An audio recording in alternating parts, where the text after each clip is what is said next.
언제 심사 청구할 수 있느냐? 그 부분과 관련해서 대상자 선정일 때, 교육 지원 내용에 문제가 있을 때, 그렇죠? 그다음에 배치에 문제가 있을 때, 부당한 차별이 이루어졌을 때 이와 같이 쓰시면 되겠고.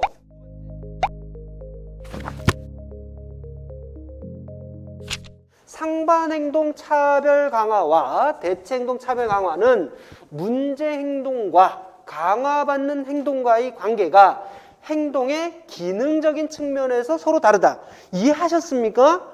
이거 문장 몇 번이나 고쳤거든요. 선생님들한테 어떻게 표현해야 내가 출제하려는 의도를 알까?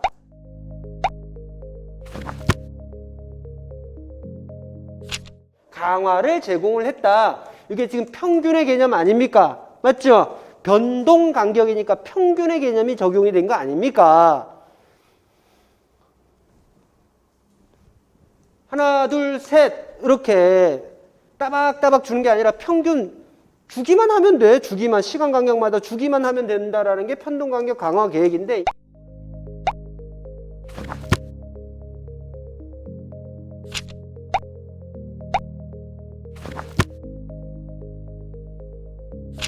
딱 외우라고 하지 않았습니다. 대략적으로 어느 정도.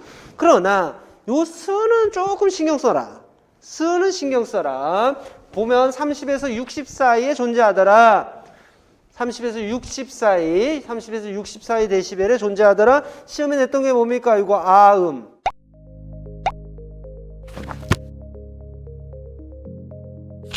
어깨 움츠리기 하더라. 뭡니까? 운동틱.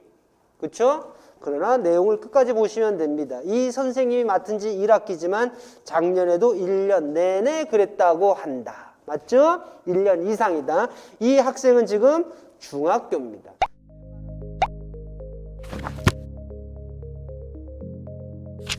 A의 방법은 실제 측정치보다 과대평가되고, A가 뭐냐? 부분간격 기록법이에요. A는 부분간격 기록법입니다. 그 다음에 B는 과소평가되더라. 전체간격 기록법이에요.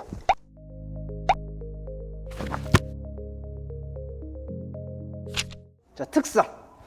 위에 부분은 그래 나올 가능성이 한 49%다라고 하게 되면 밑에 나와 있는 특성 같은 경우는 51%입니다.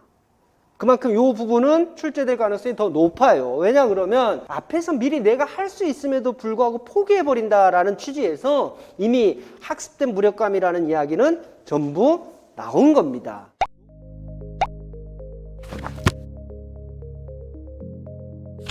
지적장애아를 전공하시는 분들은 자기결정이라는 부분을 무시 못해요. 자기결정이라는 부분을 무시 못해요. 근데 이미 자기결정 나왔잖아요. 나도 내고 싶어. 나도 내고 싶어. 근데 딱 좋은 게 하나 남아 있습니다. 뭐가 있죠? SDLMI가 남아 있습니다. 이거 초등 나왔던 문제거든요.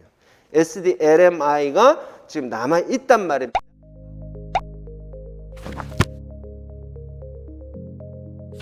최소 대립상이라는 개념. 그 다음에 최소 대립상 왜 훈련시켜야 되느냐? 서술식. 됐습니까? 최소 대립상이라는 개념 서답식.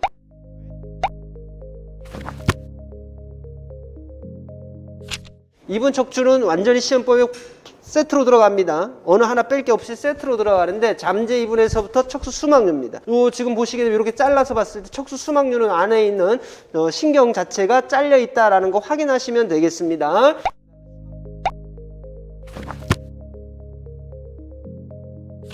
제일 처음에 원시 반사가 잔존한다 그랬을 적에 100% 나온다라고 생각할 수 있는 건 대칭, 긴장성, 경반사, 목반사 이렇게 하는 거죠.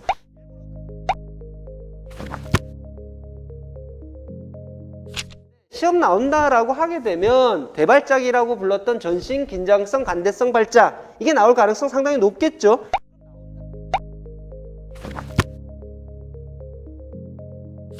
지원 체계라는 표현은 12차 정의에서 등장한 용어다. 그래서 지원 체계와 관련해서 지금 개념, 그 다음에 지원 체계의 특성 여러분들이 계속 물었던 겁니다.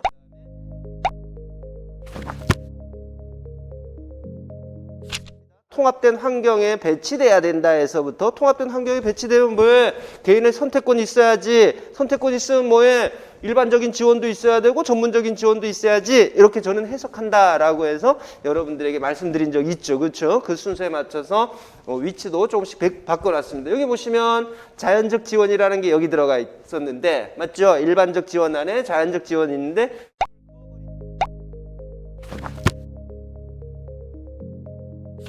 다음에 상부적 교수 보십시오. 상부적 교수에서 나올 거 여러분들 예질 명령 다 알고 계시다. 그 다음에 계속적으로 전 물어봤던 거 있죠? 상부적 교수에서 어려운 단어 나왔을 때 어떻게 합니까? 이해되지 않는 내용 나왔을 때 어떻게 합니까? 이것만 눈여겨보세요.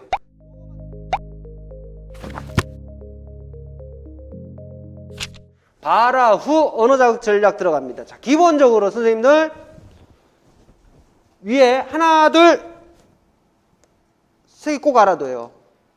다시 갑니다. 다시 갑니다. 확장, 확대, 재구성. 꼭 알아둬야 됩니다.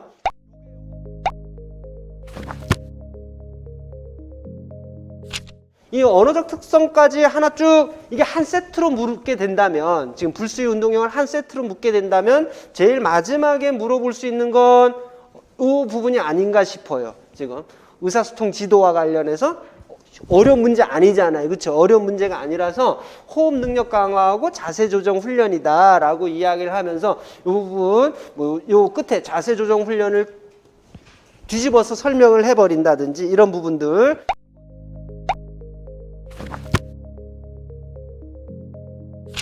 두 가지 이상의 장애를 지니면서 장애 정도가 심한 특수교육 대상자는 곧 중도 중복 장애와 시청각 장애를 의미하므로 이와 같은 표현들이 나와 있단 말이에요. 정서, 행동 장애. 요 유형만 중도 중복에 포함이 됩니다. 이 유형만.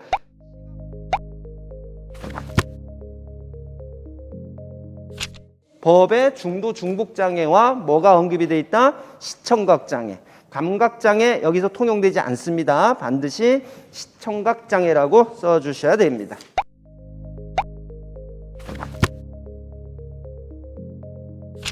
지난번에 직선 보행 나왔잖아. 이번엔 뭐다? 비어링이다. 지난번엔 기준선을 따라서 쭉 가게 해서 직선 보행. 직선 보행이 원래 목표인데 삐딱하게 가더라. 그게 뭐다? 비어링이다. 비어링. 비어링.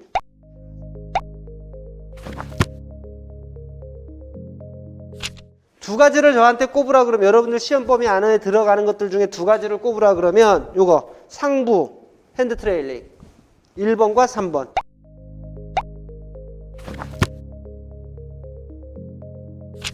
핵심 영역 이게 제일 중요하잖아. 맞죠? 핵심 영역이 중요해요. 그래서 핵심 영역하고 중재 외울 수밖에 없다. 외울 수밖에 없는 거 4개 외우시고 동기유발 방법 외우시고 시험 문제는 당연히 이거 그대로 나오는 게 아니라 보기로 나올 것이다.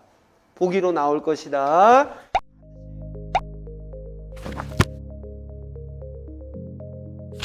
(12차) 정의와 밑에의 인간 기능성 모델을 다시 한번 정리해 들어가시고요.